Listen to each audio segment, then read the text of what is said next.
Hello everyone. सो आज हम पढ़ने वाले हैं एक्स्ट्रा सेलुलर मैट्रिक्स के बारे में। एक्स्ट्रा सेलुलर मैट्रिक्स बहुत इंपॉर्टेंट कॉन्सेप्ट है जब हम सेल कम्युनिकेशन के बारे में पढ़ रहे होते हैं बच्चों। सेल कम्युनिकेशन क्या है? सेल्स एक दूसरे के साथ में कम्युनिकेट कर रही हैं, बहुत सारे मेथड्स हैं। और एक्स्ट्रा सेलुलर मैट्रिक्स क्या है? बेसिकली जैसे सेल्स हैं, तो जब हम टिश्यूज की बात करते हैं तो वो क्या सेल्स से मिलकर बने हुए होते हैं? हमें यही तो पता है कि ग्रुप ऑफ सेल्स जो है वो क्या है, यही तो है tissues.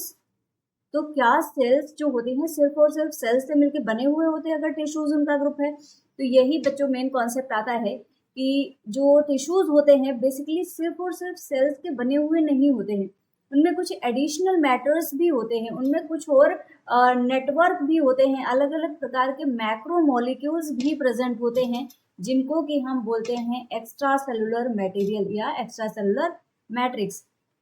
So apart from cells हमें टिश्यूज में क्या देखने को मिलेगा?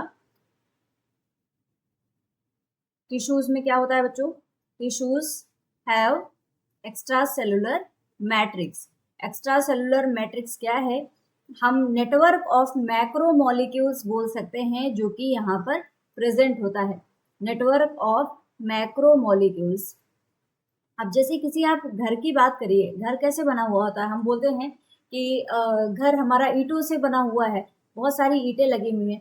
ठीक है, घर ईंटों से बना हुआ है, लेकिन क्या बच्चों यहाँ पर सिर्फ ईंटें होती हैं? नहीं, ईंटों के अलावा बहुत सारी चीजें तो यूज होती हैं जो घर को घर बनाने में मदद करती हैं। सीमेंट का यूज होता है, स्टील की रॉड्स होती है, डेकोरेशंस होते हैं, सब कुछ होता है, उसके बाद में जाके एक घर बनता है। वैसे ही टिश्यूज जब फॉर्म होते हैं तो टिश्यूज में सेल्स तो होती ही होती हैं, उनके अलावा बहुत से मटेरियल्स प्रेजेंट होते हैं टिश्यूज में जिनको कि हम एक्स्ट्रा सेलुलर मटेरियल बोलते हैं।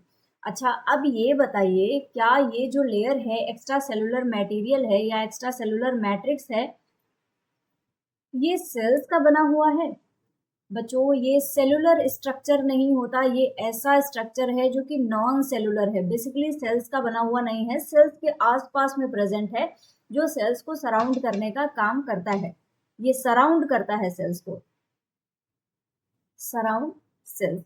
ठीक है, ओके। अब ये हो गया। अब इसका मेन काम क्या होगा भाई? सेल्स को सराउंड क्यों कर रहा है? क्यों सेल्स के चारों तरफ इसको तरह तरह से ऐसे प्रेजेंट रहना है? क्या रीजन है? तो ये क्या करता है, जो सेल्स होती हैं बच्चों, उनको ये सपोर्ट प्रोवाइड करता है, सपोर्ट टू द सेल्स। अब किस तरीके का सपोर्ट होगा भाई? कभी सेल को अटैचमेंट की जरूरत है, एनकरेज की जरूरत है, स्ट्रक्चर को मेंटेन करने की जरूरत है, सेल्स एक्ट कैसे कर रहे हैं उसको कंट्रोल करने की जरूरत है, तो उन सारी चीजों में ये सपोर्ट कर रहा होता है। किस किस चीज में? एंकरेज में भी मदद करेगा, अटैचमेंट में पकड़ने में किसी चीज को भी मदद करेगा। एनकरेज के अलावा यहाँ पर स्ट्रक्चर मेंटेनेंस में भी मदद कर रहा होगा, स्ट्रक्चर को मेंटेन करके रखना है उसमें भी ये एक्स्ट्रा सेलुलर मटेरियल जो होता है वो मदद करता है। इसके अलावा सेल्स की एक्टिविटी को भी ये कंट्रोल करता है, क्योंकि बहुत सारे एक्शंस ऐसे होते हैं कि दूसरी सेल के साथ में अटैचमेंट हो रहा होता है, उनको ग्रो कितना करना है, कहाँ पे मूव करना है, कहाँ पर एक जगह रुक के रहना है, ये सारी जो एक्टिविटीज होती हैं इनको सपोर्ट कर रहा होता है। तो हम अगर एक तरीके से इसको समझने की कोशिश करें तो एक सेल्स के बाहर का एक बाहरी ढांचा है, ढांचा पता है जो सपोर्ट करता है, उस ढांचे का काम होता है कि मजबूती दे, उसको शेप दे, आकार दे। और ये जो मैट्रिक्स है प्राइमरीली जिन सेल्स का बना हुआ होता है उन सेल्स को हम बोलते हैं बच्चों फाइब्रोब्लास्ट। ये जो एक्स्ट्रा सेलुलर मैट्रिक्स है ये फाइब्रोब्लास्ट सेल्स का बना हुआ होता है। ओके, अब बात आती है कि जो एक्स्ट्रा सेलुलर मटेरियल है, जैसे मैंने आपको बताया है कि ये फाइब्रोब्लास्ट सेल्स का बना हुआ है, तो इसमें कौन कौन से की मटेरियल्स होते हैं, कौन कौन से मेन कंपोनेंट्स होंगे जो कि एक्स्ट्रा सेलुलर मटेरियल में प्रेजेंट होते हैं बच्चों? तो चलिए देखते हैं components of extra cellular matrix, components of ECM. Okay, तो कंपोनेंट्स कौन कौन से होते हैं बच्चों? अगर हम इनकी बात करें तो हमें बहुत से प्रकार के यहाँ पर सेल्स देखने को मिलते हैं, बहुत से प्रकार की सेल्स होती हैं जो एक दूसरे के साथ में प्रेजेंट होती हैं, जुड़ के अनेक प्रकार की स्ट्रक्चर्स को बना रही होती हैं। तो यहाँ पर हमें मेन 3 प्रकार के कंपोनेंट्स देखने को मिलते हैं। पहला होता है ग्लाइकोसामिनोग्लाइकन्स, ग्लाइकोसामिनोग्लाइकन्स, इनको बच्चों हम गैग भी बोलते हैं, गैग्स, या फिर इन्हीं को प्रोटियोग्लाइकन्स भी बोला जाता है, प्रोटियोग्लाइकन्स, प्रोटियोग्लाइकन्स। तो ये कंपोनेंट्स होते हैं और इनमें हमें देखने को कौन कौन से मिलते हैं। इनमें बच्चों बेसिकली जो हमें 2 तरीके के पढ़ने होते हैं गैग्स, वो है हाइलुरोन और दूसरा है हिपेरन सल्फेट, हिपेरन सल्फेट। ये होते हैं गैग्स हमारी जो बॉडी में प्रेजेंट होते हैं, जो कि हमें पढ़ने रहते हैं। अच्छा, पहला हमने देख लिया। दूसरा कंपोनेंट जो होता है वो होती है फाइब्रिलर प्रोटीन, फाइब्रिलर प्रोटीन्स। अब क्या मतलब है फाइब्रिलर प्रोटीन से? फाइब्रिल जैसा, इनका फाइबर जैसा स्ट्रक्चर हमें देखने को मिलता है और ये भी हमें 2 प्रकार की प्रोटीन्स देखने को मिलती हैं। एक होती है कोलेजन और कोलेजन के अलावा दूसरी होती है इलास्टिन, कोलेजन एंड इलास्टिन। ये 2 प्रोटीन्स हमें देखने को मिलती हैं।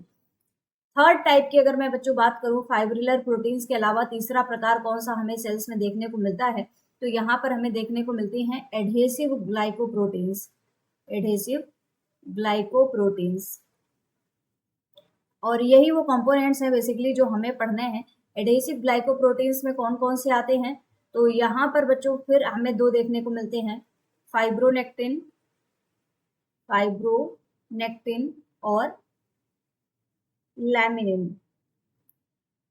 ये हमें एक्स्ट्रा सेलुलर मटेरियल के जो कॉम्प्लेक्स हैं, ये हमें इतने पढ़ने रहते हैं।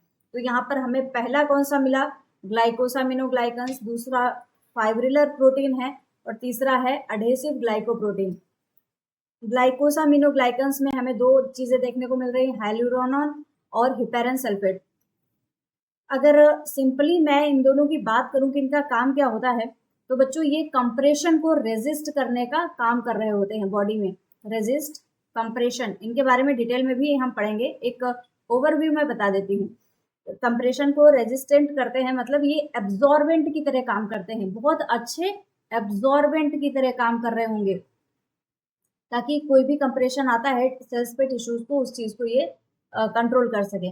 नेक्स्ट अगर बच्चों में बात करूं, जैसे फाइब्रिलर प्रोटीन में हमने देखा, तो यहाँ पर कोलेजन है। कोलेजन का काम होता है पुलिंग को रेजिस्ट करना, मतलब ये टेंसाइल स्ट्रेंथ प्रोवाइड करेगी, tensile strength, tensile strength provide की जाती है कोलेजन के द्वारा। और इलास्टिन नाम से ही पता चल रहा है कि ये इलास्टिसिटी प्रोवाइड करेगी। इलास्टिसिटी के अलावा जो इलास्टिक होती है वो रिकॉइल भी करते हैं, मतलब स्ट्रेच होगा, स्नैप बैक हो जाएगा, वो काम इलास्टिन के द्वारा किया जाता है। फाइब्रोनेक्टिन की अगर बच्चों में बात करूं, जो कि एडहेसिव ग्लाइकोप्रोटीन में है, तो ये किसी ना किसी चीज को जोड़ने का, ब्रिज करने का काम कर रही होगी। तो ये एक ब्रिज बनाती है और ये ब्रिज किसके लिए होता है, bridge for sale and extra cellular matrix adhesion. इसके लिए ये ब्रिज बनाती है, क्योंकि जो सेल है, सेल के बाहर एक्स्ट्रा सेलुलर मैट्रिक्स प्रेजेंट है, तो सेल को उसके साथ में अटैच भी तो होना चाहिए, तो उसको अटैचमेंट के लिए फाइब्रोनेक्टिन्स यहाँ पर प्रेजेंट होती हैं। इसके अलावा लैमिनिन है। लैमिनिन क्या करता है, जो एपिथेलियल सेल्स होती हैं, एपिथेलियल सेल्स, एपिथेलियल सेल्स को कनेक्ट करने का काम करता है बेसमेंट मेम्ब्रेन से। बेसमेंट मेम्ब्रेन क्या है, ये भी हम आगे जानेंगे। सो इतने सारे ये कंपोनेंट्स होते हैं एक्स्ट्रा सेलुलर मैट्रिक्स के, जो कि बच्चों हमें पढ़ने रहते हैं। और यहीं पे एक कॉन्सेप्ट आता है जहां हमें देखना रहता है जंक्शंस इनके बीच में कौन कौन से होते हैं। तो जंक्शंस को हम अलग से कवर करने वाले हैं, नेक्स्ट क्लास में मैं जंक्शन के बारे में आपको कराऊंगी। आज की क्लास में हम इन्हीं सब की डिटेल पढ़ने वाले हैं। तो चलिए स्टार्ट करते हैं एक एक करके, और सबसे पहला स्टार्ट करेंगे ग्लाइकोसामिनोग्लाइकन से। तो सबसे पहला क्या है, ग्लाइकोसामिनोग्लाइकन्स, इनको हम गैग्स भी लिखते हैं, शॉर्ट में लिखती हूँ, मेरे काम चल जाएगा आपका। अब गैग्स क्या होते हैं बच्चों, सिंपली अगर मैं इनके बारे में बात करूँ, तो ये बहुत ज़्यादा लॉन्ग स्ट्रक्चर्स होते हैं, बहुत लॉन्ग स्ट्रक्चर्स होते हैं, कोई भी ब्रांचिंग नहीं होती है, अनब्रांच्ड होते हैं, एंड साथ ही साथ में बहुत ज़्यादा इन पे चार्ज प्रेजेंट होता है। दीज आर हाईली चार्ज्ड, इन पे चार्ज प्रेजेंट होगा। और साथ ही साथ में ग्लाइकोसामिनोग्लाइकन्स हैं बच्चों, तो यहाँ पर कार्बोहाइड्रेट प्रेजेंट होगा। तो ये जो चेन्स होती हैं ये कार्बोहाइड्रेट चेन्स की होती हैं। तो हाईली चार्ज कार्बोहाइड्रेट चेन्स आपको यहाँ पर देखने को मिलती हैं, हाईली चार्ज कार्बोहाइड्रेट चेन्स। ठीक है, ये हो गया। अच्छा, यहाँ पर ये जो चार्ज है हाईली चार्ज, ये तो हमने देख लिया, ये कौन सा चार्ज होगा? तो बच्चों इनके पास में प्रेजेंट होता है निगेटिव चार्ज, बहुत ज़्यादा निगेटिवली चार्ज कार्बोहाइड्रेट प्रोटीन्स होती हैं, निगेटिव चार्ज प्रेजेंट होता है। तो अब इनके पास में ये प्रॉपर्टी आ जाती है कि ये वाटर मॉलिक्यूल्स को बहुत इजीली अट्रैक्ट कर सकते हैं। सो दे कैन अट्रैक्ट,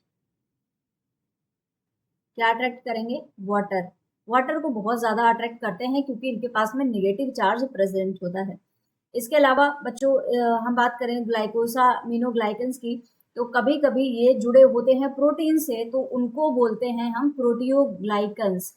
अगर ग्लाइकोसामिनोग्लाइकन्स हैं, ये प्रोटीन के साथ में जुड़े हुए हैं, तो हम इनको क्या बोलेंगे? प्रोटीन के साथ में अगर इनका अटैचमेंट है तो उस केस में इनको बोला जाता है प्रोटियोग्लाइकन्स, प्रोटियोग्लाइकन्स।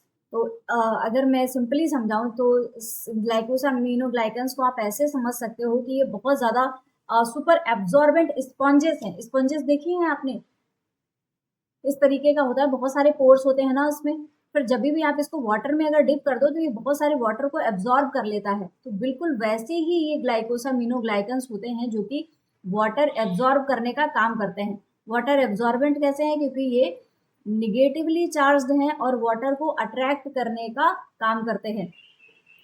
ओके, नेक्स्ट अगर मैं बताऊं, वो वाटर को सोक कर लेंगे, तो अब जब इनके पास में बहुत सारा वाटर मौजूद है तो क्या इनके पास में कोई अंदर से प्रेशर बनेगा? इसी प्रेशर को बच्चों हम बोलते हैं, ये बहुत ज़्यादा प्रेशर जो बना रहे होते हैं उसको हम बोलते हैं यहाँ पर टर्गर प्रेशर। ये जो वाटर को एब्जॉर्ब करेंगे इसकी वजह से यहाँ पर बन जाएगा टर्गर प्रेशर। और ये जो टर्गर प्रेशर बन गया, यही टर्गर प्रेशर जो होता है ये एबिलिटी देता है कि कंप्रेशन को रेजिस्ट कर सके, give ability to resist compression, to resist compression. तो अभी आपको पता चला कि ये हाईली एब्जॉर्बेंट क्यों होते हैं ग्लाइकोसामिनोग्लाइकन्स। और अगर इनकी बात करें तो एनायनिक तो होते ही हैं, बहुत ज़्यादा हाईली एनायनिक होते हैं क्योंकि इनके पास में निगेटिव चार्ज इनके पास में प्रेजेंट होता है। ओके, अच्छा, अब इनकी अगर हम बात करें कि इनमें कौन कौन से ऐसे कंपोनेंट्स हैं जो प्रेजेंट होंगे, जैसे मेन कंपोनेंट की बात करें तो इनमें प्रोटीन जो होता है वो ज़्यादा होता है, बहुत एनायनिक मॉलिक्यूल्स हैं उनके पास में, प्रोटीन की मात्रा ज़्यादा होती है। सो मेन कंपोनेंट क्या है? Main component. और अब हम यहाँ पर बच्चों बात करेंगे ग्लाइकोप्रोटीन और प्रोटियोग्लाइकन्स के रिगार्डिंग। ग्लाइकोप्रोटीन और प्रोटियोग्लाइकन में थोड़ा सा हमें डिफरेंस भी देखना है। ग्लाइकोप्रोटीन और दूसरा है हमारा प्रोटियोग्लाइकन्स। तो इन दोनों में हमें मेन डिफरेंस क्या देखने को मिलेगा? जैसे मैंने आपको बताया, अगर गैग्स जो है कार्बोहाइड्रेट के साथ में तो वो ग्लाइकोसामिनोग्लाइकन्स बनाते हैं, और अगर वो प्रोटीन के साथ में है तो फिर वो प्रोटियोग्लाइकन्स बनाते हैं। तो ग्लाइकोप्रोटीन और प्रोटियोग्लाइकन्स में मेन डिफरेंस क्या है? देखो बच्चों, मेन अगर मैं फीचर की बात करूँ, मेन कंपोनेंट की बात करूँ, तो यहाँ पर ग्लाइकोप्रोटीन है तो मतलब यहाँ पर प्रोटीन जो है वो ज़्यादा होगी, जबकि कार्बोहाइड्रेट यहाँ पर कम होगा, कार्बोहाइड्रेट की मात्रा थोड़ी सी कम होगी। जबकि जो प्रोटियोग्लाइकन्स हैं इनमें कार्बोहाइड्रेट का मात्रा जो है वो ज़्यादा देखने को मिलेगा और प्रोटीन जो है वो कम होगा। इसके अलावा जो ग्लाइकोप्रोटीन्स होते हैं बच्चों, ये शॉर्ट होते हैं और ब्रांच्ड होते हैं, जबकि ग्लाइकोसामिनोग्लाइकन्स जो होते हैं, मैंने पहली लाइन जो लिखी है वो देखिएगा, ये बहुत लॉन्ग होते हैं और साथ ही साथ में अनब्रांच्ड होते हैं, इनमें ब्रांचिंग हमें देखने को नहीं मिलती है। साथ ही साथ में अगर इनकी बात करें तो जो ग्लाइकोप्रोटीन्स होते हैं यहाँ पर बेसिकली जो प्रोटियोग्लाइकन्स होते हैं बच्चों, इनके पास में रिपीटिंग डाइसैकेराइड यूनिट्स प्रेजेंट होती है। They have repeating disaccharide unit. Disaccharide का क्या मतलब है? डाइसैकेराइड का मतलब है यहाँ पर दो शुगर मॉलिक्यूल्स प्रेजेंट हैं, डाइसैकेराइड यूनिट्स हैं। तो बेसिकली यहाँ पर रिपीटिंग डाइसैकेराइड यूनिट जो होती है वो होती है एमिनो शुगर, और साथ ही साथ में यहाँ पर प्रेजेंट होता है यूरोनिक एसिड। तो यूरोनिक एसिड और एमिनो शुगर की यहाँ पर हमें रिपीटिंग यूनिट देखने को मिलती है, कंटिन्यूअसली ये रिपीट होता रहता है। ओके, जबकि ये रिपीटिंग डाइसैकेराइड यूनिट जो है, रिपीटिंग डाइसैकेराइड यूनिट ये यहाँ पर प्रेजेंट नहीं होती, ग्लाइकोप्रोटीन्स में नहीं होती है, प्रोटियोग्लाइकेंस में ये प्रेजेंट होती है, प्रोटीन और गैग्स की जब हम बात करते हैं। So this is all about the difference. इनमें मेन डिफरेंस क्या है? चलिए अब बच्चों हम बात करेंगे, डिस्कस करेंगे कि यहाँ पर कौन सा टाइप होता है जो हमें डिटेल में पढ़ना रहता है। तो बेसिकली जो हाइलुरोनिक हाइलुरोन है उसके बारे में हमें डिटेल में पढ़ना रहता है। तो चलिए स्टार्ट करते हैं हाइलुरोनिक एसिड के बारे में।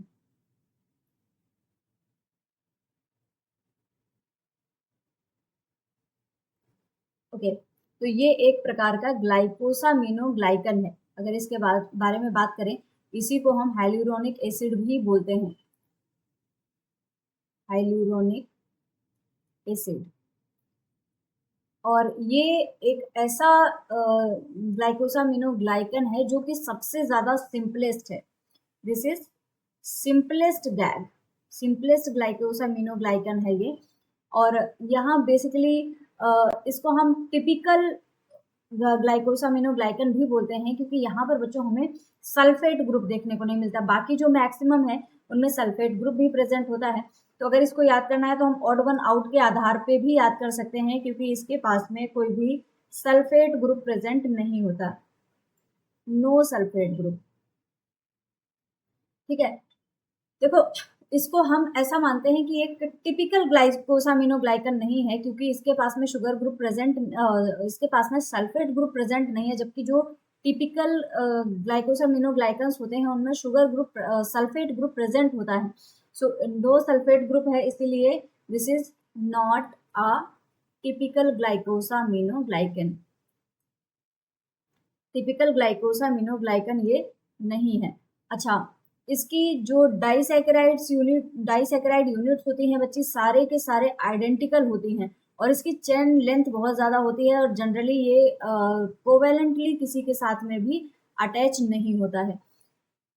सो this is not attached to any protein, not attached to any protein. और जब हम इस अटैचमेंट की बात करते हैं बच्चों, तो बेसिकली हम कोवेलेंटली जो अटैचमेंट होता है हम उसकी बात करते हैं, क्योंकि कोवेलेंटली अटैचमेंट यहाँ पर नहीं देखा जाता है। नॉन कोवेलेंट अटैचमेंट हमें कभी कभी देखने को मिल सकता है।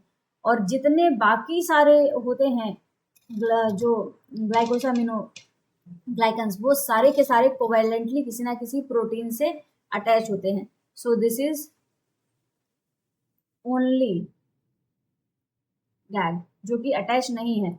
All other glycosaminoglycans, all other GAGs are attached, these are covalently attached. किसके साथ में अटैच्ड होंगे?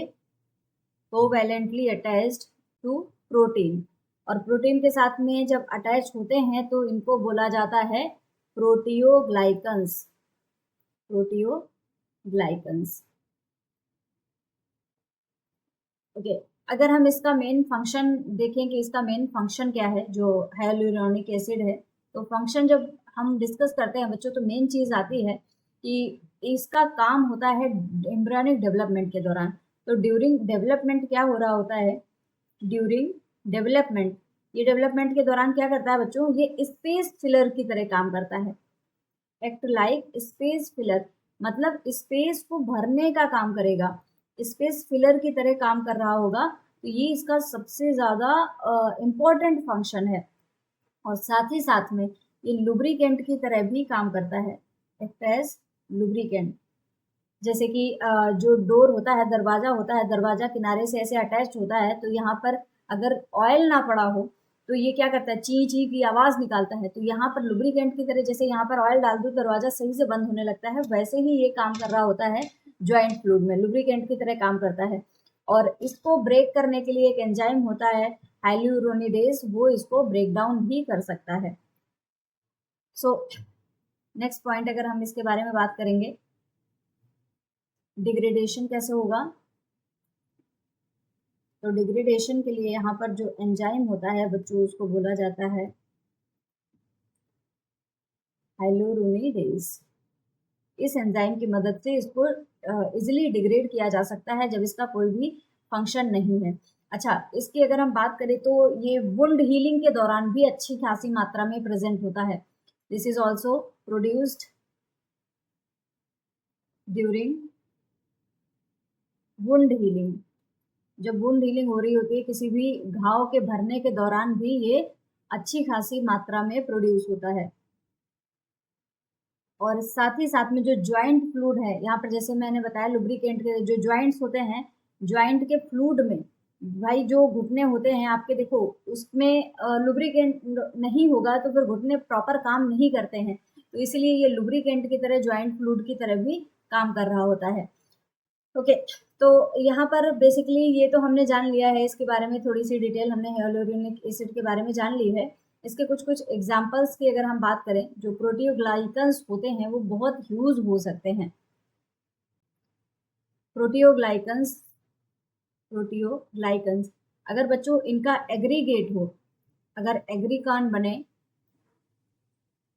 एग्रीकैन, तो ये बच्चों लगभग इसमें हो सकती हैं 100 ग्लाइकोसामिनोग्लाइकन की चेन, मतलब बहुत ज़्यादा ह्यूज स्ट्रक्चर इनका होता है। बाकी जो प्रोटियोग्लाइकन्स होते हैं वो थोड़े से छोटे से स्ट्रक्चर होते हैं, लेकिन यहाँ 1 से लेकर 10 तक चैन होती है, लेकिन यहाँ पर बहुत ज़्यादा हैवी इनका जो स्ट्रक्चर होता है वो हमें देखने को मिलता है। अगर यहाँ पर एग्जाम्पल की बात करें बच्चों, तो वो है डेकोरिन। डेकोरिन जो है इसको फाइब्रोब्लास्ट सेल्स के द्वारा सिक्रीट किया जाता है। सिक्रीटेड बाई, कहाँ से सिक्रीट हो रहा है, फाइब्रोब्लास्ट सेल्स। फाइब्रोब्लास्ट सेल्स के द्वारा इसको सिक्रीट किया जाता है। और ये इसके पास में क्या है बच्चों, एक सिंगल चेन प्रेजेंट होती है, सिंगल चेन। यहाँ पर बहुत ह्यूज चेन नहीं होती है, सिंगल चेन देखने को मिलती है किसकी, ग्लाइकोसामिनोग्लाइकन की। तो ये कभी पूछा जा सकता है, तो इसको भी मैंने आपको बता दिया। और ये जो डेकोरिन है इसका काम क्या होता है, अगर मैं इस पर बात करूं तो बेसिकली ये कोलेजन फाइबर के साथ में बाइंड करता है, bind with collagen fibre, collagen fibrils के साथ में बाइंड करता है और रेगुलेट करेगा फाइबर की असेंबली को। क्या रेगुलेट करता है, regulate fibril assembly, fibril assembly को रेगुलेट करेगा। ठीक है। अच्छा, अगर यहाँ पर जो ग्लाइकोसामिनोग्लाइकन्स है बच्चों, गैग्स का अगर जो प्रोडक्शन है, इस प्रोडक्शन में कोई डिफेक्ट आ जाए तो क्या होगा, अगर ये प्रोडक्शन में हमें कोई डिफेक्ट देखने को मिले उस केस में क्या होगा, क्या कभी भी ये फंक्शन करेगा, नहीं बच्चों, बहुत सारे बॉडी के सिस्टम को अफेक्ट करेगा। This will affect body systems, बहुत सारे सिस्टम्स यहाँ पर अफेक्ट हो जाएंगे, क्योंकि भाई सबको तो ये सपोर्ट प्रोवाइड कर रहा है, वो सपोर्ट मिलेगा नहीं तो सारे ही सिस्टम्स यहाँ पर अफेक्टेड हो जाएंगे, क्योंकि अर्ली डेवलपमेंट के दौरान तो बहुत ज़्यादा इसकी ज़रूरत पड़ती है। तो अगर अर्ली डेवलपमेंट में ही कोई इसमें प्रॉब्लम आ गई, डिफेक्ट आ गया, तो जो इंडिविजुअल्स होते हैं they will have short stature, और साथ ही साथ में इनके पास में परमानेंटली एजिंग वाली अपीयरेंस भी आ सकती है। परमानेंटली, बहुत से लोग होते हैं छोटे से होते हैं लेकिन उनमें ऐसा लगता है कि बहुत ज़्यादा एज हो गई है, तो परमानेंटली एज्ड अपीयरेंस अभी हमें देखने को मिल सकती है। और साथ ही साथ में इनके जो ज्वाइंट है, ज्वाइंट मसल्स में तो बच्चों बहुत सारी प्रॉब्लम्स आ ही जाएंगी, क्योंकि बहुत सारा इंपॉर्टेंट रोल है ज्वाइंट्स में, मसल्स में, बोन्स में, स्किन, ये सारी चीज़ों में हमें डिफेक्ट देखने को मिलेगा अगर ग्लाइकोसामिनोग्लाइकन्स में डिफेक्ट हो जाता है। ऑलराइट, तो ये तो हो गई बात hyaluronic एसिड के बारे में। बाकी अगर बात करें एग्जांपल्स कौन कौन से हैं ग्लाइकोसामिनोग्लाइकन्स के, तो बिना सल्फेट का तो है हाइलुरोनॉन जो हमने पढ़ा है। इसके अलावा बच्चों जिनमें बिना सल्फेट ग्रुप का था, जिनमें सल्फेट ग्रुप प्रेजेंट होता है, अगर मैं उनकी भी बात करूं, पहला जो हमने पढ़ा हाइलुरोनॉन। इसके अलावा यहाँ पर जो सल्फेट ग्रुप है वो अब्सेंट है। दूसरा है कॉन्ड्राइटिन सल्फेट, कॉन्ड्राइटिन सल्फेट। तो जो कॉन्ड्राइटिन सल्फेट होता है इसमें भी सल्फेट प्रेजेंट है। इसके अलावा डर्मेटन सल्फेट, डर्मेटन सल्फेट। नेक्स्ट बच्चों यहाँ पर अगला होता है हिपेरन सल्फेट। आप देख सकते हो नाम से ही पता चल रहा है कि इनमें सल्फेट ग्रुप प्रेजेंट है। और इसके अलावा बच्चों इनके पास में होता है किरेटन सल्फेट, किरेटन सल्फेट। तो ये एग्जाम्पल हैं ग्लाइकोसामिनोग्लाइकन्स के। ऑलराइट, तो यहाँ पर जो हमें डिटेल में पढ़ना था उसको हमने डिटेल में स्टडी कर लिया है। चलिए बढ़ते हैं, हमारा नेक्स्ट जो टाइप है कोलेजन के बारे में पढ़ेंगे। नेक्स्ट जो हमारा एक्स्ट्रा सेलुलर मैट्रिक्स है वो है कोलेजन।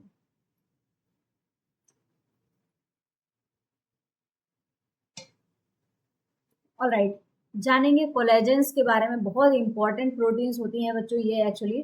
तो कोलेजन की अगर हम बात करें तो ये कौन सी प्रोटीन में आती है? जो कोलेजन और इलास्टिन है ये दोनों फाइब्रस प्रोटीन है।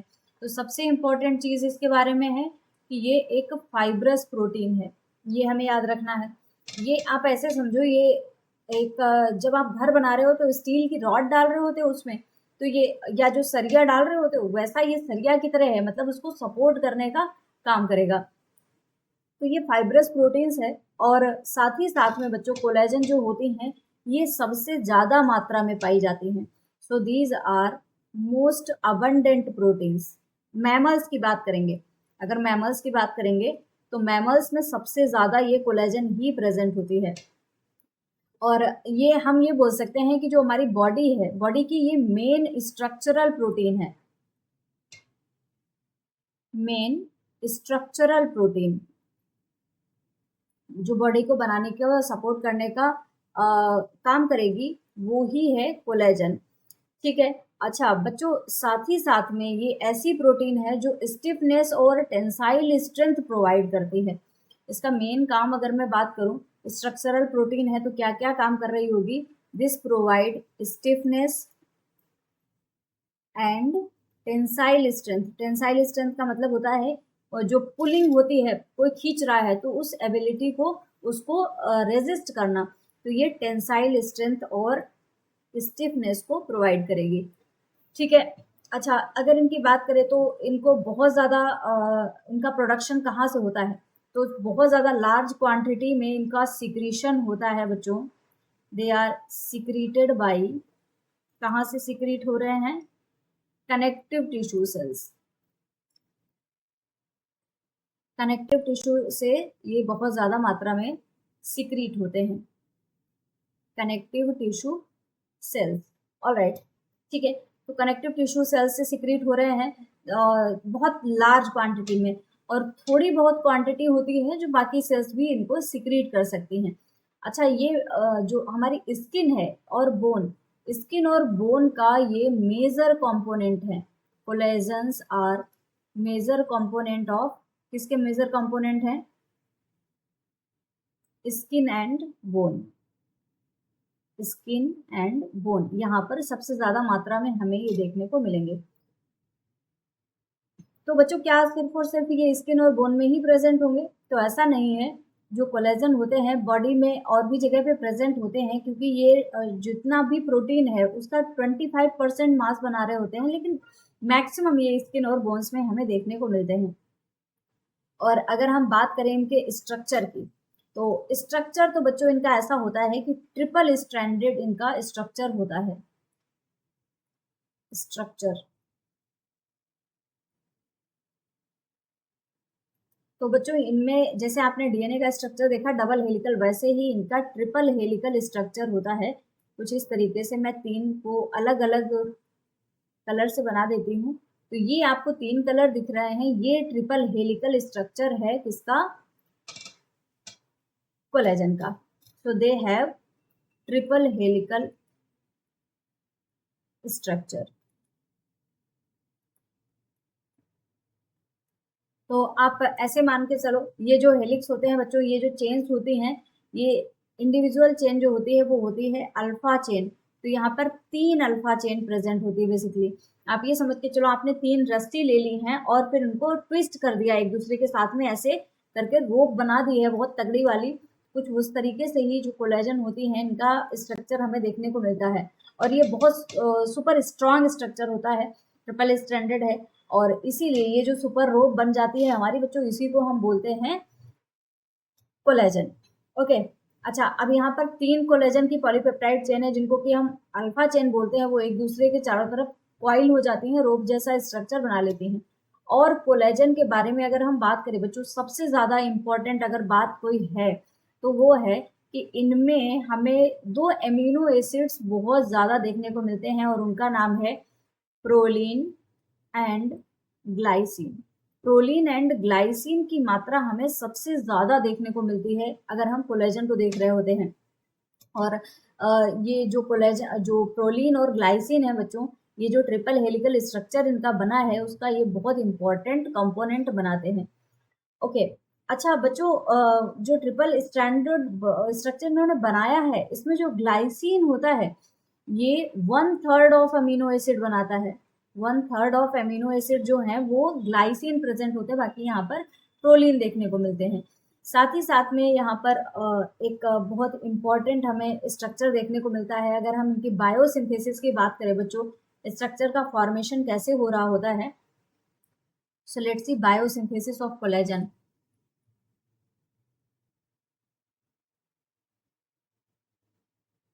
कोलेजन की सिंथेसिस कैसे हो रही होगी, तो अब हमें पता है यहाँ पर 3 यहाँ पर चेन प्रेजेंट हैं और इन तीनों चेन्स में मैक्सिमम कौन प्रेजेंट है? Proline and glycine. ये 2 एमिनो एसिड्स यहाँ पर बहुत ज़्यादा प्रेजेंट है। अब मेन बात ये आती है कि ये जो प्रेजेंट है प्रोलीन और ग्लाइसिन, ये हाइड्रोक्सिलेट फॉर्म में होती हैं। These are हाइड्रोक्सिलेटेड। हाइड्रोक्सिलेशन का मतलब होता है दीज आर हाइड्रोक्सिलेटेड। इसका मतलब होता है बच्चों यहाँ पर प्रेजेंट होता है OH ग्रुप। OH ग्रुप तो यहाँ पर ऐड होना ही चाहिए, उसके बिना काम नहीं चल सकता है। OH ग्रुप प्रेजेंट होगा ही होगा। ठीक है, तो ये बहुत ज़्यादा इंपॉर्टेंट चीज़ है। और इनके साथ में चेन बनने के बाद में ये हाइड्रोक्सिलेशन जो होगा, हाइड्रोक्सिलेशन आफ्टर चेन फॉर्मेशन होता है। हाइड्रोक्सिलेशन ऐसा नहीं है कि पहले हाइड्रोक्सिलेशन होगा उसके बाद में इनकी चेन का फॉर्मेशन होगा। चेन फॉर्मेशन के बाद में हाइड्रोक्सिलेशन की प्रक्रिया हो रही होती है। ये इंपॉर्टेंट है और आपको याद रखना है। ओके, और बच्चों यहाँ पर रिपीटिंग यूनिट्स कुछ हमें देखने को मिलती हैं। So we will see repeating glycine. और ग्लाइसिन के साथ में बच्चों कोई भी अमीनो एसिड हो सकते हैं, जैसे कि इसको हम XY से डिनोट करते हैं। तो repeating XY glycine XY units हमें देखने को मिलती हैं। अब यहाँ पर X क्या है? जो X है वो तो होगा बच्चों प्रोलीन, X होगा प्रोलीन। और जो Y है, Y होता है हाइड्रोक्सी प्रोलीन, हाइड्रोक्सी प्रोलीन या फिर हाइड्रोक्सीलाइसिन। हाइड्रोक्सीप्रोलीन एंड हाइड्रोक्सीलाइसिन इनमें से कुछ हो सकता है। तो ये हमें स्ट्रक्चर देखने को मिलता है, रिपीटिंग ग्लाइसिन की हमें यूनिट्स देखने को मिलती हैं। ओके, अच्छा बच्चों, जो हाइड्रोक्सिलेशन की प्रोसेस हुई, हाइड्रोक्सिलेशन का काम क्या है, ये किस लिए हुई है? अगर मैं इसकी बात करूं तो ये रिजिडिटी प्रोवाइड करता है। जो अल्फा चेन है उसको रिजिडिटी मिलती है, वो स्ट्रांग हो जाती है। और इस हाइड्रोक्सिलेशन के लिए हमको बहुत ज़्यादा इम्पॉर्टेंट हेल्पर की ज़रूरत होती है। वो हेल्पर यहाँ पर होता है हाइड्रोक्सिलेशन के लिए। हेल्पर कौन है बच्चों? ये है विटामिन सी। विटामिन सी को हम क्या बोलते हैं? Ascorbic acid. तो ये एस्कॉर्बिक एसिड यहाँ पर हेल्पर की तरह काम कर रहा होता है, एक को फैक्टर की तरह काम करता है। हेल्पर का मतलब है को फैक्टर। ये विटामिन सी यहाँ पर को फैक्टर की तरह काम कर रहा होता है, जो कि बायोसिंथेसिस में इसकी मदद करेगा। ओके, और अगर ह्यूमंस की हम बात करें तो ह्यूमन जीनोम में लगभग 42 अलग अलग प्रकार के जीन्स होते हैं जो अलग अलग अल्फा चेन्स को कोड कर रहे होते हैं, और इतना ज़्यादा जो कॉम्बिनेशन है, तो रफली 40 प्रकार के ऑलमोस्ट हमें कोलेजन मॉलिक्यूल्स देखने को मिलते हैं। ओके, तो कुछ कुछ कोलेजन मॉलिक्यूल्स के बारे में मैं आपको यहाँ पर बताऊंगी, क्योंकि बच्चों जो कोलेजन के मॉलिक्यूल्स के टाइप हैं, बेसिकली एज सच यहाँ पर क्वेश्चन नहीं आता है, लेकिन हाँ कभी कभार क्वेश्चंस आते हैं। जैसे CSIR में भी कभी कभी क्वेश्चंस पूछे गए हैं कि टाइप 1 कहाँ पे होता है, टाइप 2 कहाँ पे होता है, तो मैं उसके बारे में भी बताऊंगी। पहले जो हमने बायोसिंथेसिस पढ़ी है, बायोसिंथेसिस का पाथवे जो है वो हम एक बार देख लेते हैं कि किस तरीके से हो रहा होगा। जैसे मैंने आपको बताया कि यहाँ पर हाइड्रोक्सिलेशन होता है, हाइड्रोक्सिलेशन बहुत ज़रूरी होता है। तो एक्चुअल पाथवे कैसे चल रहा होगा, चलिए देखते हैं। कौन सी चीज़ पहले होगी, कौन सी चीज़ बाद में होगी, वो चीज़ यहाँ पर मैं आपको क्लियर करने वाली हूँ। तो देखिए पहले क्या होगा, अल्फा चेन की सिंथेसिस होगी, अल्फा चेन सिंथेसिस। और बच्चों सिंथेसिस कहाँ पे होती है, कोई भी प्रोटीन की सिंथेसिस हो रही होती है तो कहाँ पे होती है, राइबोसोम पे। राइबोसोम की मदद से ही तो प्रोटीन की सिंथेसिस हो रही होती है। अब जब अल्फा चेन की सिंथेसिस हो गई तो अल्फा चेन का होगा स्टेबिलाईजेशन, अल्फा चेन स्टेबिलाईजेशन। और स्टेबिलाईजेशन के लिए यहाँ पर क्या आएगा भाई, अल्फा चेन को स्टेबिलाईज करना है तो स्टेबिलाईजेशन के लिए बच्चों यहाँ पर आ जाएंगे हाइड्रोजन बॉन्ड। हाइड्रोजन बॉन्ड के द्वारा जो चेन है वो स्टेबिलाईज हो जाएगी। अब ये जो प्रोटीन की चेन है ये सिंथेसिस हो गई, तो ये जो चेन है, प्रोटीन की चेन है, ये एंटर करेगी, एंटर रफ एंडोप्लाज्मिक रेटिकुलम के ल्यूमन में। अब ये पहुंचेगी जाके रफ एंडोप्लाज्मिक रेटिकुलम में। रफ एंडोप्लाज्मिक रेटिकुलम के अंदर बच्चों प्रोसेस होगी हाइड्रोक्सिलेशन की, हाइड्रोक्सिलेशन। और हाइड्रोक्सिलेशन स्पेसिफिक मॉलिक्यूल्स का हो रहा होता है। हाइड्रोक्सिलेशन होगा प्रोलाइल एंड लाइसाइल, मतलब प्रोलीन या फिर लाइसिन का, प्रोलीन या लाइसिन रेजिड्यू का यहाँ पर आपको देखने को मिलेगा कि हाइड्रोक्सिलेशन हो रहा है। हाइड्रोक्सिलेशन के बाद में अगली प्रोसेस जो होगी वो होगी ग्लाइकोसाइलेशन की, ग्लाइकोसाइलेशन। ग्लाइकोसाइलेशन में ग्लूकोज मॉलिक्यूल का एडिशन होगा। ग्लाइकोसाइलेशन के बाद में बच्चों अब जो स्ट्रक्चर बनेगा वो बन जाएगा ट्रोपोकोलेजन। अब यहाँ पर ट्रोपोकोलेजन का फॉर्मेशन हो गया। ट्रोपोकोलेजन जो है ये ट्रांसपोर्ट होगा, इसको भेज दिया जाएगा, कहीं और भेजा जाएगा, इसका होगा ट्रांसपोर्ट। और ट्रांसपोर्ट के लिए यहाँ पर बच्चों फॉर्मेशन होगा ट्रांसपोर्ट वेसिकल्स का, क्योंकि डायरेक्टली तो नहीं बोल सकते, इसको भेजने के लिए ट्रांसपोर्ट वेसिकल्स का फॉर्मेशन होता है, जिसके थ्रू इसको एक जगह से दूसरी जगह भेजा जाएगा। अब इसको पहले पैक कर लिया गया ट्रांसपोर्ट वेसिकल में, और फिर इसका अब जो ट्रांसपोर्ट हो रहा है वो कैसे होगा बच्चों, एक्सोसाइटोसिस की मदद से।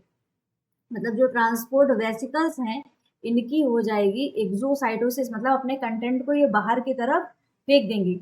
अब यहाँ एक्सोसाइटोसिस हो गई है, तब जो चेन्स बाहर आ गई हैं उनके बीच में हो जाएगी क्रॉस लिंकिंग, क्रॉस लिंकिंग। और ये क्रॉस लिंकिंग किनकी होगी, जो चेन्स हैं उनकी क्रॉस लिंकिंग होगी।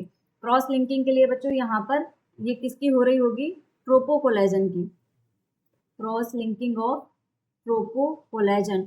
और ट्रोपोकोलेजन की क्रॉस लिंकिंग के बाद में अब फाइनली यहाँ पर जो फाइबर्स हैं उनका एग्रीगेशन हो जाएगा। एग्रीगेशन, एग्रीगेशन किसका हो रहा है, फाइबर्स का या फिर फाइब्रिल्स का। अब फाइनली जो स्ट्रक्चर है वो हमें देखने को मिलेगा कि कुछ इस तरीके से फाइनली चेन बनके तैयार हो गई है। ट्रिपल हेलिकल स्ट्रक्चर यहाँ पर रेडी हो गया है। तो ये स्टेप होता है, ये पाथवे होता है जिसके द्वारा यहाँ पर सिंथेसिस हो रही होती है। तो स्टेप्स इसके इम्पॉर्टेंट है बेसिकली। कौन कौन से स्टेप्स हैं एक बार फिर से देखिए। सबसे पहले अल्फा चेन का फॉर्मेशन होगा राइबोसोम्स की मदद से, क्योंकि प्रोटीन सिंथेसिस हो रही है। अल्फा चेन का स्टेबिलाईजेशन किया जाएगा हाइड्रोजन बॉन्ड्स के द्वारा। फिर चेन जो है वो रफ एंडोप्लाज्मिक रेटिकुलम में एंटर कर जाएगी। रफ एंडोप्लाज्मिक रेटिकुलम में इसका हाइड्रोक्सिलेशन हो रहा होगा। हाइड्रोक्सिलेशन या तो प्रोलीन का होगा या तो लाइसिन का होगा। हाइड्रोक्सिलेशन के बाद में होगा ग्लाइकोसाइलेशन। बच्चों इससे डायरेक्टली क्वेश्चंस पूछे गए हैं कि पहले ग्लाइकोसाइलेशन होता है या पहले हाइड्रोक्सिलेशन होता है। तो पहले हाइड्रोक्सिलेशन होता है, उसके बाद में होता है ग्लाइकोसाइलेशन। ग्लाइकोसाइलेशन के बाद में ट्रोपोकोलेजन का फॉर्मेशन हो जाएगा। ट्रोपोकोलेजन को ट्रांसपोर्ट वेसिकल में फिल किया जाएगा और एक्सोसाइटोसिस के द्वारा बाहर भेज दिया जाएगा। अब बाहर ट्रोपोकोलेजन के बीच में होगी क्रॉस लिंकिंग और फाइनली जो फाइबर्स हैं वो एक साथ में आ जाएंगे और यहाँ पर प्रॉपर जो हमारी कोलेजन प्रोटीन है उसका फॉर्मेशन हो जाएगा। अब बच्चों इसके बाद में अब हम जानते हैं कि जो कोलेजन है इनके कौन कौन से टाइप हो सकते हैं और ये कहाँ पे मिलती है। बहुत ज़्यादा डिटेल में हम नहीं जानेंगे, लेकिन जो इम्पोर्टेंट हैं जिनसे अक्सर क्वेश्चंस पूछ लिए जाते हैं जस्ट हम उनके बारे में जानेंगे और उनका हम छोटा सा स्ट्रक्चर नहीं बेसिकली हम जान लेंगे कि उनको कैसे हम याद रख सकते हैं। तो देखो कोलेजन टाइप वन कोलेजन जो होता है इसकी लोकेशन की अगर मैं बात करूँ तो बच्चों ये सबसे ज़्यादा स्किन पे मिलेगा। स्किन के अलावा बोन में भी मिलेगा और जो टेंडन्स होते हैं जो कि बोन को मसल से अटैच करने का काम करते हैं उस वहां पर भी हमें ये देखने को मिलता है। इसको याद कर कैसे करोगे, टाइप वन में ओ आया, ओ मतलब दिस इज मोस्ट कॉमन में ओ आया तो ओ से आप इसको याद कर सकते हो। टाइप 1 इज मोस्ट कॉमन मतलब सबसे ज्यादा हमें यही देखने को मिलेगा।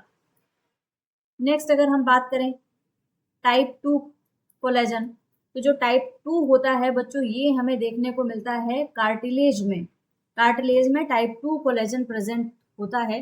जैसे कि नी वाले पोर्शन में कार्टिलेज प्रेजेंट होता है तो वहां पर टाइप 2 कोलेजन हमें देखने को मिल सकता है। टाइप 3 कोलेजन की अगर हम बात करें कि ये हमें कहाँ देखने को मिलेगा बेटा, तो टाइप 3 जो होता है ये हमें देखने को मिलता है रेटिकुलर फाइबर्स में।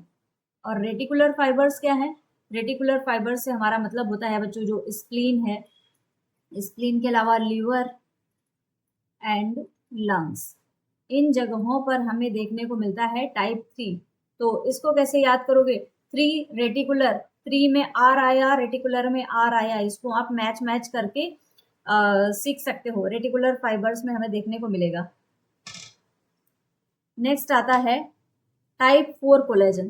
तो जो टाइप 4 कोलेजन होता है ये बच्चों हमें देखने को मिलता है बेसमेंट मेम्ब्रेन में, बेसमेंट मेम्ब्रेन। और बेसमेंट मेम्ब्रेन टाइप 4 और मेम्ब्रेन इसको आप मैच कर लो।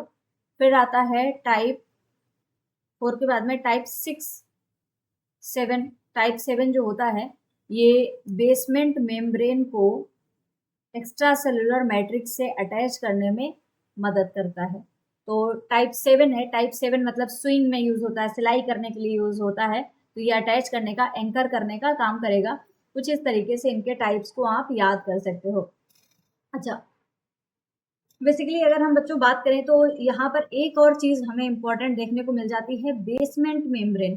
तो कोलेजन का बेसमेंट मेम्ब्रेन से काफी गहरा रिश्ता है, तो थोड़ा सा चलो बच्चों उसको समझ लेते हैं क्योंकि ये इंपॉर्टेंट है। जो बेसमेंट मेम्ब्रेन है ये इंपॉर्टेंट है। तो बेसमेंट मेम्ब्रेन क्या होती है, चलो इसके बारे में थोड़ा सा हम पढ़ लेते हैं। Let's see basement membrane.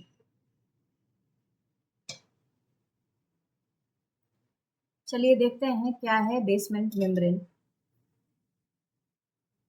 Okay तो बच्चों अगर हम बेसमेंट मेम्ब्रेन की बात करें तो ये काफी एक लेयर है एक्स्ट्रा सेलुलर मैट्रिक्स की ही, basically layer of extra cellular matrix, ECM की ही लेयर है। लेकिन इसका काम क्या होता है बच्चों, ये लेयर जो होती है ये काफी ज्यादा थिन होती है, thin and dense, thin and dense layer है। अच्छा ये लेयर है तो कहीं ना कहीं प्रेजेंट हुई, कहाँ प्रेजेंट है, तो बेसिकली जितनी भी एपिथेलियल और एंडोथेलियल सेल्स होती हैं उनके नीचे हमें ये बेसमेंट लेयर देखने को मिलती है। So under all epithelial, under all epithelial and endothelial cells, इसकी लोकेशन जो है वो हमने आपको बताई एपिथेलियल एंड एंडोथेलियल सेल्स के नीचे हमें देखने को मिलेगी। जैसे कि ब्लड वेसल्स होती हैं, ब्लड वेसल्स की लाइनिंग, ये इनका एक एग्जाम्पल है, जैसे कि lining of blood vessels. Okay, तो ये लोकेशन पता चली बेसमेंट मेम्ब्रेन होती क्या है। तो आप इसको ऐसे याद कर सकते हो, जैसे कि घर का हम निर्माण कर रहे हैं, तो घर के निर्माण में ही आप कंक्रीट का एक बेस डालते हो ना, उस बेस के ऊपर घर को बनाते हो, तो वो जो बेस बनाते हो कंक्रीट का, उसमें आप सरिया वरिया डाल के ऐसे मेश भी बना देते हो ना, तो वो एक स्ट्रक्चर है, फिल्ट्रेशन मेश भी होती है। तो बेसमेंट मेम्ब्रेन बेसिकली क्या करती है, जैसे कि किडनी में देखते हो वुमेन्स कैप्सूल में फिल्ट्रेशन हो रहा होता है, तो वैसे ही एक स्ट्रक्चर बना लेती है, कंक्रीट स्लैब जैसा स्ट्रक्चर आप बता सकते हो कि एक बेस होता है जो कि इसको हेल्प करता है बाकी चीज़ों को सपोर्ट करने में। अगर हम मेन कंपोनेंट्स की बात करें कि इसके कौन कौन से मेन कंपोनेंट्स होते हैं, लेट्स सी की कंपोनेंट्स ऑफ बेसमेंट मेम्ब्रेन। इसको हम इसलिए पढ़ रहे हैं क्योंकि बच्चों यहाँ पर टाइप 4 कोलेजन से ही इसका सिक्रीशन होता है। टाइप 4 कोलेजन जो होती है वो ही बेसमेंट मेम्ब्रेन को बनाती है, इसलिए ये इंपॉर्टेंट है।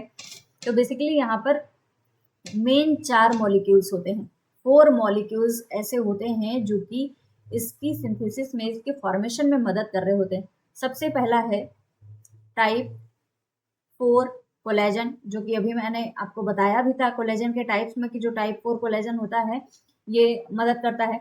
इसके अलावा बच्चों यहाँ पर लैमिनिन भी प्रेजेंट होती है। लैमिनिन, लैमिनिन के अलावा यहाँ पर आपको देखने को मिलता है परलेकन्स, और इसके साथ ही साथ में आपको यहाँ पर नीडोजेंस भी देखने को मिलते हैं। नीडोजेन जिनको हम बोलते हैं इंटैक्टिन, ये इंटैक्टिन्स भी यहाँ पर प्रेजेंट होते हैं। अच्छा, ये सारे जो प्रेजेंट हैं ये काम क्या कर रहे हैं, देखो टाइप 4 कोलेजन है, ये एक शीट जैसा स्ट्रक्चर बनाएगा, sheet like scaffold, sheet like scaffold का फॉर्मेशन कर देगा। अब उसके बाद में आता है लैमिनिन। लैमिनिन का काम होता है ये जो स्कैफोल्ड बनाया, ये शीट जैसी संरचना बनाई, इसके ऊपर सेल को अटैच कराने का काम करेगा लैमिनिन। तो ये क्या करेगा, एंकर, किसको एंकर करेगा, एंकर सेल टू स्कैफोल्ड। अब ये जो सेल्स हैं उनको स्कैफोल्ड से जोड़ने का काम कर देगा लैमिनिन। फिर आता है परलेकन, ये बहुत लार्ज प्रोटियोग्लाइकन्स होते हैं बच्चों, दीज आर लार्ज प्रोटियोग्लाइकन्स, लार्ज प्रोटियोग्लाइकन्स हैं, और इन पे निगेटिव चार्ज प्रेजेंट होता है, निगेटिव चार्ज, और इन पे जो ये जो निगेटिव चार्ज प्रेजेंट होता है यही बेसिकली मॉलिक्यूलर सीव की तरह काम कर रहा होता है, act as molecular, molecular sieve. Molecular sieve का मतलब है फिल्टर की तरह काम कर रहा होगा सीव, या फिर इसी को आप फिल्टर भी बोल सकते हो। फिर आता है निडोजन या फिर इंटैक्टिन। निडोजन का काम क्या होता है, ये बहुत स्मॉल, छोटी सी प्रोटीन है, दीज आर स्मॉल प्रोटीन्स, जो कि लैमिनिन को और टाइप 4 कोलेजन को कनेक्ट करने का काम करती हैं। Connect laminin and type 4 collagen. अब यहाँ पर आप देखिएगा, जैसे कि ये सेल है, सेल को यहाँ से अटैच होना है बेसमेंट मेम्ब्रेन से भी, ये स्कैफोल्ड जो बना है टाइप 4 कोलेजन का बना हुआ है, और लैमिनिन सेल को इससे अटैच कर रही है। तो लैमिनिन को यहाँ से जोड़ने का काम जो कर रहा होगा वो कौन करेगा, इंटैक्टिन, या फिर इसको हम निडोजन भी बोलते हैं। सो उम्मीद करती हूँ बेसमेंट मेम्ब्रेन के बारे में तो आपको चीज़ें क्लियर हो गई होंगी। क्या बच्चों फंक्शन क्लियर है, बेसमेंट मेम्ब्रेन का फंक्शन क्या है, क्या काम कर रही होगी ये जो बेसमेंट मेम्ब्रेन है। तो ये जो बेसमेंट मेम्ब्रेन होती है बच्चों, ये एक बैरियर की तरह, फिल्टर की तरह काम करती होती है। इसका काम होता है फिल्ट्रेशन का, सेलेक्टिव बैरियर की तरह काम करती है। लार्ज प्रोटीन्स जो होती हैं किडनी में बेसिकली ये हमें देखने को मिलती है, तो किडनी में ब्लड को छोड़ने से रोकती है उनको, साथ ही साथ में ये मैकेनिकल सपोर्ट भी प्रोवाइड करती, मैकेनिकल सपोर्ट, क्योंकि सेल्स के नीचे एक बैरियर की तरह, एक शीट की तरह प्रेजेंट है, तो स्ट्रॉन्ग एनकरेजमेंट मिलता है जो हमारी एपिथेलियल सेल्स होती हैं उनके साथ में। ऑलराइट, तो काफ़ी सारी चीज़ें हमने जान ली हैं कोलेजन के बारे में। एक्स्ट्रा सेलुलर मैट्रिक्स के बारे में हम पढ़ रहे हैं, ग्लाइकोसामिनोग्लाइकन्स हमने ऑलरेडी पढ़ ली है और अब हमने कोलेजन के बारे में जान लिया। तो बच्चों ये हमने इसके फंक्शन वगैरह तो देख लिए, चलो ये तो क्लियर है। अब ये बताओ, अगर कोलेजन जो है, कोलेजन में कोई भी प्रॉब्लम होती है तो डिसीज क्या हो जाएगी? Disease condition of collagen, disease condition of collagen. तो बच्चों आपको पता है यहाँ पर एस्कॉर्बिक एसिड का यूज हो रहा होता है। एस्कॉर्बिक एसिड का मेन काम क्या होता है कि वो जो इनिशियल इसका फॉर्मेशन है उसका हेल्प करे। अच्छा, अगर यहाँ पर विटामिन सी जो है, विटामिन सी, अगर ये विटामिन सी अब्सेंट है या फिर कम मात्रा में प्रेजेंट है, उस केस में बच्चों यहाँ पर हाइड्रोक्सिलेशन की प्रोसेस नहीं हो पाएगी। प्रोचेन्स नॉट हाइड्रोक्सिलेटेड, क्योंकि ये हाइड्रोक्सिलेशन में मदद कर रहा था। अब हाइड्रोक्सिलेशन नहीं होगा, प्रॉपर हाइड्रोक्सिलेशन नहीं है, वाटर नहीं है, तो प्रॉपर ट्रिपल हेलिक्स का फॉर्मेशन नहीं हो पाएगा। यहाँ पर नो ट्रिपल हेलिक्स फॉर्मेशन। तो अब आप इनको देखिए कि इनका स्ट्रक्चर ही नहीं बन पा रहा है, और जिस चीज़ का स्ट्रक्चर ही नहीं बने वो काम क्या ही करेगी, तो उससे हम कोई भी काम की तो उम्मीद नहीं कर सकते। यहाँ पर कोई भी स्टेबल ट्रिपल हेलिक्स का फॉर्मेशन नहीं मिलेगा।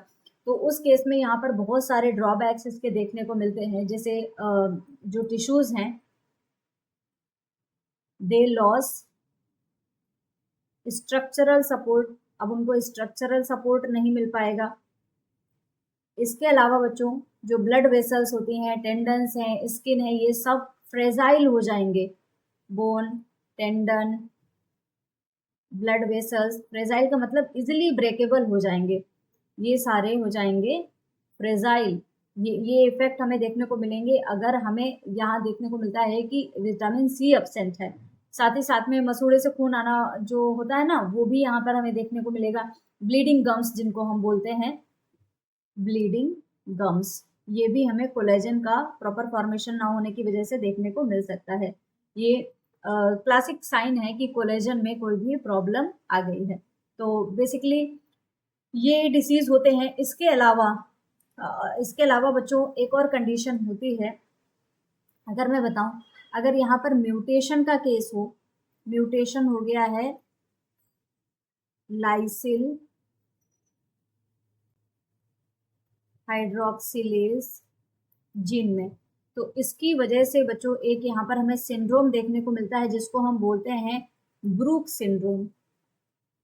ब्रूक सिंड्रोम देखने को मिलता है, और साथ ही साथ में यहाँ पर कनेक्टिव टिश्यू डिफेक्ट्स देखने को मिलते हैं इसकी वजह से, connective tissue defects. Alright, so this is all about the collagen structure, biosynthesis, साथ ही साथ में उनके टाइप्स। और बच्चों हमने डिसीज की कंडीशंस भी जानी, अगर डिसीज होती है कोई भी तो प्रॉब्लम आती है तो किस तरीके से यहाँ पर डिसीज हो सकती है कोलेजन की वजह से। सो इस क्लास में इतना ही। नेक्स्ट हम इलास्टिन, लैमिनिन, बाकी सारी जो हमारी प्रोटीन्स हैं उनके बारे में पढ़ेंगे, फाइब्रोनेक्टिन वगैरह के बारे में। सो मुलाकात होती है आपसे नेक्स्ट क्लास में। Thank you everyone for watching, for connecting with Bioverse life sciences, और चैनल को जरूर सब्सक्राइब करें। Thank you.